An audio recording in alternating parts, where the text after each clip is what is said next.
I buried my wife alone while my kids partied in Vegas. Then I changed everything for my granddaughter. Hey y'all, it's Maisie.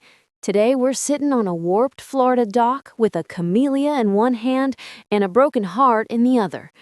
Because Harold Jenkins buried his Marlene alone while his own children raised champagne glasses in Vegas. Grab your sweet tea, hit that subscribe button, and let me know in the comments where are you watching from tonight. Chapter 1 starts right now. The chapel smelled like lemon polish and old grief, the kind that clings to hymnals and velvet cushions long after the last amen. Harold Jenkins stood at the front, one hand resting on Marlene's polished oak casket, the other clutching a single white camellia plucked from the bush they'd planted the year Kennedy was shot. The flower trembled in his gnarled fingers, its petals soft as the skin on Marlene's neck had been in their youth. Behind him, 40 pews stretched in perfect, merciless rows, empty except for the funeral director, a nervous kid named Tyler, who kept checking his phone like it might ring with a last-minute miracle. Harold didn't turn around. He didn't need to. He already knew. Outside, Orlando's October sun baked the parking lot, turning the asphalt into a shimmering skillet, but inside, the air conditioning hummed like a disappointed sigh. Marlene would have hated the chill. She always said funerals should be held outdoors, under live oaks dripping with Spanish moss, so the breeze could carry the prayers straight to heaven without getting tangled in fluorescent lights. Harold had promised her that. He'd broken a lot of promises lately. Forgotten anniversaries, missed doctor's appointments when her lungs started failing, but not this one. The cemetery plot waited under a century-old oak on the edge of Greenwood, roots thick as his thighs, soil rich with the bones of Florida pioneers. He'd make sure the camellia went into the ground with her. Tyler cleared his throat, the sound sharp as a snapped twig. "Mr. Jenkins, we can wait a few more minutes if—" "No." Harold's voice cracked like dry kindling in a campfire. Marlene hated tardiness. Let's give her the dignity of starting on time. The pastor, somebody Harold had never met, borrowed from the funeral home's roster because their family minister had retired to the Panhandle, shuffled forward in shiny patent shoes that squeaked with every step. He opened a leather folder, the kind that looked expensive but smelled like vinyl, and began reading generic lines about a life well lived and cherished memories. Harold tuned him out the way he'd learned to tune out QVC infomercials at 2 a.m. when Marlene couldn't sleep. His eyes fixed on the spray of white lilies atop the casket. Marlene preferred camellias. Simple. Fragrant. Honest. Lilies were for people who didn't know better, for strangers who sent arrangements with pre-printed cards that said, "Thinking of you," in curly font. He sat in the front pew. Alone. 5 empty seats to his left, 5 to his right. 10 ghosts that should have been flesh and blood. Trevor texted at 2:17 a.m. from McCarran International, the glow of slot machines probably reflecting in his eyes. "Dad, flight got delayed. Poker tourney starts at noon. Can't reschedule. Tell Mom I love her. I'll call next week." Lila hadn't even texted. Her assistant, Brittany with 2 T's and a voice like melted plastic, left a voicemail at 6:03 a.m. "Mr. Jenkins, Lila is in a wellness immersion in Sedona. No phones allowed. She sends her deepest sympathies and promises to light a sage bundle for Marlene's spirit." Harold listened to the message twice, then deleted it. Wellness immersion. Translation, spa weekend with champagne facials and Instagram stories about healing crystals. He'd seen the preview thumbnail. Lila in a white robe, cucumber slices over her eyes, caption, "Self-care isn't selfish." The service lasted 11 minutes. Tyler rolled the casket out to the hearse on a chrome gurney that squeaked worse than the pastor's shoes. Harold followed, camellia still in hand, the flower stem leaving a damp circle on his palm. The cemetery was a 5-minute drive down Curry Ford Road past the Publix where Marlene used to buy key lime pie on Fridays. No procession, just Harold and his '98 Silverado, Marlene riding shotgun one last time, her urn of ashes waiting on the passenger seat like a silent co-pilot. At the graveside, the grounds crew had already dug the hole. Neat rectangle, 6 feet deep, the edges crisp as a freshly made bed. The oak's shadow stretched across the grass like a protective arm. Harold tossed the camellia in first. It landed on the casket lid with a soft thud, petals splaying open like a tiny surrender. Then a handful of sandy soil, the grains slipping through his fingers the way time had slipped through all of theirs. The pastor said a final prayer, something about dust to dust that sounded rehearsed. Harold hovered, unsure whether to offer a shovel or a pamphlet about grief counseling. Harold shook his head. When it was over, he drove home to the little yellow house on Lake Conway, the one with the warped dock where Harold and Marlene used to drink coffee at sunrise, watching bass jump and dragonflies skim the water. The slippers she wore every morning, faded pink fuzz, soles worn thin from decades of shuffling to the kitchen, still sat by the recliner. The TV remote was exactly where she'd left it, angled toward QVC, because Marlene loved a good deal on cubic zirconia. Harold poured 2 fingers of the bourbon they saved for anniversaries into a jelly jar. Marlene hated Crystal, said it was for people who didn't know how to wash dishes. This wasn't an anniversary, but it felt close enough. He opened Instagram out of habit, muscle memory from years of liking Leela's filtered selfies. Her profile loaded first. Photo. Leela in a neon bikini on a Vegas rooftop, champagne flute raised, the strip glittering behind her like a cheap promise. Caption. Vegas baby, living my best life with my ride or die squad. Hashtag no regrets, hashtag YOLO, hashtag boss babe. Timestamp 10:42 a.m. The exact minute Harold had been lowering Marlene into the ground. He scrolled. Trevor Story. A selfie in the Bellagio casino, stacks of chips taller than his ego. Caption. Closing the deal of a lifetime. Hashtag hustle hard, hashtag poker face. Harold closed the phone. The bourbon burned less than the betrayal. On the wall hung their 50th anniversary portrait. Marlene in the blue dress she'd worn to their first dance at the Elks Lodge in 1969. Harold in the same navy suit, now 2 sizes too big after the cancer weight fell off her. Behind them the camellia bush bloomed defiant red, petals like drops of blood against the green. It was wilting now, like everything else. Tomorrow, he said to the empty room echoing off the popcorn ceiling, I'm calling Martinez.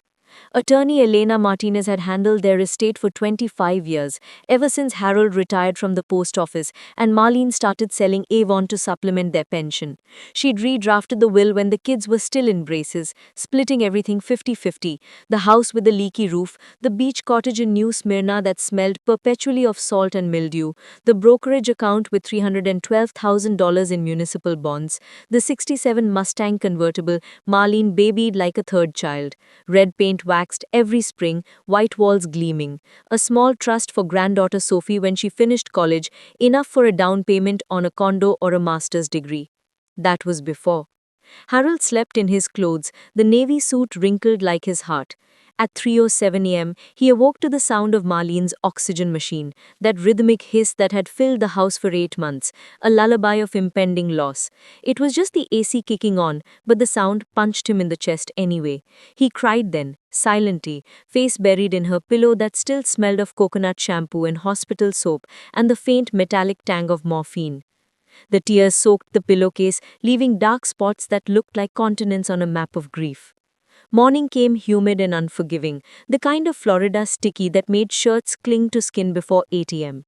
He showered, shaved with the same safety razor he'd used since Vietnam, put on a clean polo and khakis, drove to Martinez and Associates in Winter Park, past the mansions with manicured lawns and sprinklers hissing like gossip. Elena's office overlooked a courtyard fountain where koi swam lazy circles. She stood when he entered, silver hair pulled back in a low bun, eyes soft as the fountain ripples. Harold? She came around the desk, hugged him like family, her perfume something expensive and understated. Thank you. He sat in the leather chair, hands folded over the paunch he'd developed since retiring. I need to change the will. Elena nodded. She'd seen this before, widows rewriting legacies in the haze of fresh loss, widowers cutting off prodigal sons with the precision of a surgeon. Of course, what are we revising? Everything goes to Sophie. A beat. The fountain gurgled outside. All of it? House, cottage, accounts, Mustang. Trevor and Leela get nothing. Elena removed her glasses, the kind with progressive lenses that made her look perpetually surprised. Harold, I have to ask, are you certain? Grief can cloud judgment. And I buried my wife alone, Elena. His voice was steady now, the crack from yesterday filled with something harder. My son played blackjack. My daughter got drunk on a rooftop posting hashtags. Sophie was here every day. She read to Marlene when the morphine made her eyes cross. She changed the catheter bags when I couldn't look. She's 20 years old and she's got more character than both of them combined. Elena made notes on a yellow legal pad, the scratch of her Mont Blanc loud in the quiet. We can structure it as a trust. Sophie accesses principal at 25, except for education or medical emergencies. Trevor and Leela can contest, but Florida's elective share is limited for adult children, especially with prenups. Do it bulletproof. She hesitated, tapping the pen against her lip. You sure you don't want to leave them something? A token? Even $1 can prevent claims of oversight. Harold caught of the empty pews, the camellia hitting the casket lid. They already took enough. Papers were drafted by Friday. Harold signed with a steady hand, the pen gliding over the dotted line like a skater on fresh ice. Elena notarized. 2 witnesses from the paralegal pool, young women who looked like they'd rather be anywhere else, signed beneath. Done. The original will went into a shredder that sounded like a blender full of bones. He drove to the beach cottage that afternoon, windows down, the Mustang's V8 rumbling like Marlene's laugh. Sophie was house-sitting for the weekend, studying for midterms between shifts at the campus coffee shop. She opened the door in cut-off shorts and one of Marlene's old UCF t-shirts, the one with the Knight logo cracked from too many washes. Her hair was in a messy bun, blonde streaks from summer surf still clinging to the ends. Grandpa, she hugged him tight, the kind of hug that squeezed the air from his lungs and the grief from his heart. I wasn't expecting you till next month. Needed salt air. He stepped inside. The cottage smelled like lemon cleaner and teenage girl, vanilla lotion and microwave popcorn, and the faint ghost of Marlene's Avon skin so soft. Sophie had strung fairy lights over the bunk beds where she and her cousins used to fight over who got the top. Marlene's old wind chimes sang on the porch, a melody of shells and sea glass. They sat on the dock, legs dangling over the intercoastal, the water the color of Marlene's eyes when she was angry. She cracked 2 root beers from the ancient fridge that hummed like a beehive. I changed the will, Harold said without preamble, watching a pelican dive for mullet. She froze, root beer halfway to her lips. What? Everything's yours. House, cottage, money, car. Your parents get zilch. The root beer slipped from her hand, splashing into the water with a plop that sent ripples across the surface. Grandpa, no, that's not. I didn't do any of it for. I know, he squeezed her knee, the skin sun-warmed and freckled. That's why it's yours. Sophie started crying, not pretty tears. Ugly, snotty sobs that shook her whole body and made her shoulders hitch. Harold held her like he used to when she was 5 and scraped her knee on this very dock, learning to ride a bike without training wheels. Her tears soaked his polo, mixing with the salt already crusting his skin. Later, they grilled grouper on the ancient Weber, the one with the missing wheel Marlene had propped up with a brick for 30 years. Sophie told him about her marine biology classes, her internship at SeaWorld training dolphins, her dream to start a surf therapy program for autistic kids. Harold listened, feeling the first spark of purpose since Marlene's diagnosis, like a pilot light flickering back to life. You could use the cottage, he said, flipping the fish with a spatula older than Sophie. Turn it into your headquarters. Her eyes went wide, root beer forgotten. Seriously? Marlene always said this place healed people. Might as well prove her right. They stayed up late planning, the kitchen table covered in napkins, sketched with logos, waves forming hearts, dolphins leaping through camellias. Harold promised to teach her how to maintain the Mustang's carburetor, how to adjust the timing with a dwell meter. When he left Sunday, she hugged him so hard his ribs creaked, the camellia bush in a pot on the passenger seat, roots wrapped in a Publix bag. Love you, Grandpa. Love you more, kid. The storm hit Monday, rolling in from the west like a summer squall. Trevor showed up first, unannounced, still in his Vegas clothes, wrinkled linen shirt unbuttoned to reveal a gold chain, Rolex flashing like a distress signal. He stormed through the front door like he owned the place, which in his mind he probably still did. "Dad, what the hell? Lila says you cut us out?" Harold was in the kitchen, making coffee in the Mr. Coffee that had survived 3 moves and 1 hurricane. He didn't flinch. "Morning to you too." "This is insane! We're your children!" Children show up to funerals. Trevor's face reddened, the same shade it used to turn when he was 10 and Harold made him mow the lawn instead of playing Nintendo. "I explained the tournament." "Save it." Harold poured coffee into Marlene's favorite mug, the one with the chipped handle and a faded "World's Best Mom" from a Mother's Day in 1998. "I'm done." Trevor paced the linoleum, shoes leaving sandy prints from the casino carpet. "We'll contest. Undue influence, dementia. Sophie manipulated you." Harold sipped. The coffee was bitter. Perfect. "Go ahead. Elena's waiting with a paper trail longer than I-4. Lila arrived an hour later, eyes puffy from crying or hungover. Harold couldn't tell.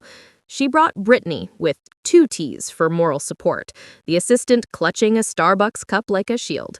They sat on the couch like they were staging an intervention on reality TV. "Dad, this is grief talking," Lila said. "You're not thinking clearly. Mom would have wanted us to have the cottage." Harold slid the new will across the coffee table, the pages crisp like fall leaves. "Read it. Signed, witnessed, notarized. Sophie gets everything." Lila scanned the pages, manicured nails tapping, her face crumpled like a used tissue. "She's a kid!" "She's the only one who acted like family." Brittany tried to interject, something about family mediation and healing circles, but Harold cut her off with a look that could have frozen the lake. "You have 10 minutes to leave. After that, I call the cops for trespassing." They left in a hurricane of slammed doors and screeching tires, Trevor's rental car peeling out like he was auditioning for Fast and Furious. Harold watched from the porch, coffee gone cold. The camellia bush dropped a petal. He picked it up, tucked it into his shirt pocket next to his heart. Sophie started small, the way hurricanes start with a breeze. She renamed the cottage Marlene's Place, with a hand-painted sign made from driftwood. Painted the shutters teal, the color of Marlene's eyes when she laughed. Installed a ramp for wheelchairs, the kind with grip tape so kids wouldn't slip. Harold taught her how to replace rotted deck boards, his knees creaking worse than the old wood. They applied for nonprofit status, Sophie filling out forms at the kitchen table while Harold made grilled cheese with tomato soup, Marlene's comfort food. Sophie's professor connected her with a grant from the National Autism Society for adaptive surfboards, foam tops, soft edges, Velcro ankle leashes. Harold sold the Silvato, too many memories of hospital runs, the passenger seat still smelling like Marlene's lavender hand lotion, and bought a used van with a lift gate for transporting boards and wheelchairs. The first kid was 8-year-old Mateo, nonverbal autistic who communicated with a tablet and a smile that could power Orlando. Sophie paddled him out on a tandem board, Harold watching from the beach with a knot in his throat. The wave was small, a knee-high roller, but when Mateo caught it, arms flapping like a bird learning to fly, laughter echoing over the water, Harold cried harder than he had at the funeral. The tears tasted like salt and redemption. Word spread through parent groups on Facebook, through Sophie's Instagram stories of kids standing on boards for the first time. Donations trickled in. Old surfboards from garages, rash guards from college kids. A local brewery sponsored t-shirts with a logo of a dolphin wearing a camellia lei. Sophie quit her barista job to run the program full-time, living on ramen and passion. Harold handled the books, his post office precision keeping every penny accounted for. Trevor approached afterward, eyes wet from smoke or emotion. "Dad, I sold the condo in Vegas. Used the money to start a college fund for the kids here. In Mom's name," Lila added. "And I'm moving back. Got a job teaching yoga to seniors at the rec center. Starting over. No assistants, no filters." Harold nodded. The anger had ebbed, replaced by something quieter. Not forgiveness, earned, not given, but acceptance. The kind that comes when you see someone choose to change, not just talk about it. Sophie found him later, sitting alone on the dock, feet in the water, the moon painting silver paths across the waves. "You okay, Grandpa?" He took her hand, the skin rough from waxing boards. "Your grandma used to say family isn't just blood, it's who shows up when the waves knock you down." Sophie leaned her head on his shoulder, the weight familiar now. "We showed up." Harold looked at the cottage, lights glowing, laughter spilling out like warm honey. The Mustang sat in the driveway, freshly waxed, Sophie's surf racks on top, a sticker on the bumper that read, "Marlene's Place, where waves heal." Yeah, we did. 2 years later, Marlene's Place served over 200 kids annually, from Orlando to Daytona, from foster homies to mansions. Sophie got engaged to a fellow marine biologist named Kai, who volunteered every weekend, teaching kids about tide pools between sessions. Trevor mentored at-risk teens through a local church, using his business degree for something that mattered. Lila's yoga classes were booked solid, her students a mix of grandmas with arthritis and kids with sensory processing disorders. Harold still drove the van, picked up kids from group homes, grilled hot dogs with the precision of a short-order cook. His hands shook more now, arthritis settling in like an unwanted houseguest, but he refused to slow down. The doctor wanted him on blood thinners. Harold wanted him to mind his own business. On the 3rd anniversary of Marlene's passing, they held a dawn patrol. The entire family, blood and chosen, paddled out in a massive circle that stretched from the cottage to the inlet. Harold in the center, holding the camellia bush cutting, now rooted in a floating planter Sophie had engineered from recycled fishing nets. Sophie led the toast with root beer and coconut cups. To Marlene, who taught us love is an action verb. They splashed water skyward, the droplets catching the first light like diamonds. A pod of dolphins breached nearby, as if Marlene had sent them to say hello. Later, back at the cottage, Sophie found an envelope tucked under the welcome mat, the paper soft from humidity. Inside, the original will, unsigned, and a note in Harold's shaky script that had gotten worse since the arthritis. "Kid, if you're reading this, I'm gone. The new will stands. Lawyer has the updated copy. But I added a codicil last month. Trevor and Lila each get $1. Not for them, for you to remember. Sometimes $1 is enough to start over. Use it to buy ice cream for the first kid who catches their wave alone. Tell them it's from their crazy great-grandpa who loved them before they even existed. Love always, Grandpa." Sophie laughed through tears that tasted like salt and root beer. She bought 20 gallons of ice cream, chocolate, vanilla, and key lime pie flavor because Marlene, and threw the biggest beach party New Smyrna Beach had ever seen. Kids licked cones while parents wiped sticky fingers. Trevor and Lila served, their hands no longer manicured, but calloused from work that mattered. The camellias bloomed year-round now, transplanted into beds along the cottage path. Stubborn, fragrant, honest. Just like family should be. Harold's funeral was held outdoors, under the same live oak that shaded Marlene's grave. The pews were folding chairs, borrowed from the VFW, filled with kids and rash guards and volunteers and Marlene's Place t-shirts. Sophie spoke first, voice steady as the tide. "My grandpa taught me that love isn't what you say. It's what you do when no one's watching." Trevor and Lila stood together, no longer strangers to each other or to themselves. They'd scattered Harold's ashes at sunrise, mixed with camellia petals into the waves where Marlene's spirit still surfed. The cottage thrived. The Mustang still ran, Sophie behind the wheel now, teaching kids to drive stick between sessions. The floating camellia pancake bobbed in the intercoastal, roots drinking salt and sunlight. And every October, on the anniversary of the funeral no one attended, the kids of Marlene's Place paddled out in a heart formation. They didn't know the whole story, just that a grandma and grandpa had loved them enough to build something that lasted. The waves kept coming, the camellias kept blooming. Love, it turned out, was the ultimate action verb.